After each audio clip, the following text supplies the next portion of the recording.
నమస్తే ATV news తెలుగుకు స్వాగతం. ప్రతిపక్ష నాయకుడిగా నారా లోకేష్ పదే పదే రెడ్ బుక్ గురించి ప్రస్తావించారు. యువగళం పాదయాత్రలో లోకేష్ మాట్లాడుతూ తమ పార్టీ వారిని ఇబ్బంది పెడితే పోలీసులైనా, రెవెన్యూ అధికారులైనా, అలాగే వైసీపీ నాయకులైనా సరే తమ ప్రభుత్వం వచ్చాక వారికి శిక్షలు తప్పవని హెచ్చరించారు. వారి పేర్లను రెడ్ బుక్లో రాసుకున్నట్టుగా అప్పట్లో ఆయన చెప్పుకొచ్చారు. ఇటీవల లోకేష్ మాట్లాడుతూ ఇంకా రెడ్ బుక్ తెరవలేదు అని అన్నారు. ఆంధ్రప్రదేశ్ వ్యాప్తంగా హింస, ఆస్తుల విధ్వంసం, హత్యలు, దాడులను చూపిస్తూ రాష్ట్రంలో రెడ్ బుక్ పాలన సాగుతుందని వైసీపీ నేతలు తీవ్రంగా విమర్శిస్తున్నారు. ఢిల్లీ వేదికగా వైఎస్ జగన్మోహన్ రెడ్డి కూడా రెడ్ బుక్నే ప్రధానంగా చూపిస్తూ ఘాటుగా విమర్శలు చేశారు.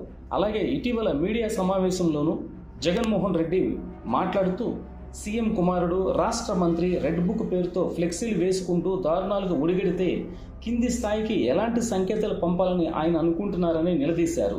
ఇటు లోకేష్ తీరుపై టీడీపీ నేతలు కూడా అసంతృప్తిగా ఉన్నట్టు తెలిసింది. ప్రత్యర్థులపై దాడులు, శాంతి భద్రతలకు విఘాతం కలిగించే చర్యల్ని చంద్రబాబు ఎట్టి పరిస్థితుల్లోనూ అంగీకరించరని టీడీపీ నాయకులు అంటున్నారు. కానీ లోకేష్ మాత్రం అందుకు పూర్తి విరుద్ధమని టీడీపీ నేతలు చెబుతున్న మాట వాస్తవం. అధికారంలో ఉన్నప్పుడు ఇవన్నీ హీరోయిజంగా కనిపించొచ్చని, ప్రజల్లో వ్యతిరేకత రావడానికి ఇలాంటివే కారణమవుతాయని టీడీపీ సీనియర్ నేతలు తలలు పట్టుకుంటున్నారు.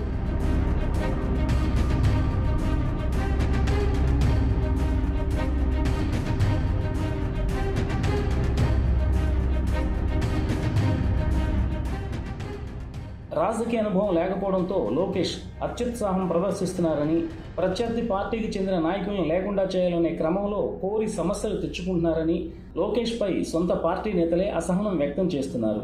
అయితే లోకేష్ చర్యల్ని టీడీపీ యువత కొంతవరకు సమర్థిస్తుంది. అప్పట్లో వైసీపీ దుందుడుకు చర్యలకు పాల్పడిందని, దెబ్బకు దెబ్బ తీస్తేనే లెక్కలు సరిపోతాయని అనేవారు కూడా లేకపోలేదు. కానీ రెడ్ బుక్ అనేది లోకేష్ రాజకీయ జీవితంలో ఏనాటికైనా మచ్చగా మిగులుతుందని టీడీపీ సీనియర్ నేతలు ఆందోళన చెందుతున్నారు. భవిష్యత్తులో దాడులు, విధ్వంసాల గురించి లోకేష్ ప్రశ్నించి విమర్శించే నైతిక హక్కును కోల్పోతారని వారు వార్నింగ్ ఇవ్వడం గమనార్హం. రాజకీయాల్లో కన్నుకు కన్ను అంటే చెల్లుబాటు కాదని, ఇందుకు అనేక ఉద్దంతాలున్నాయని సీనియర్ నేతలు చెబుతున్నారు. కానీ లోకేష్, ఆయన టీం మాత్రం వినిపించుకునే పరిస్థితుల్లో లేరని సీనియర్ నేతలు తమ నిస్సహాయతను వ్యక్తం చేస్తున్నారు.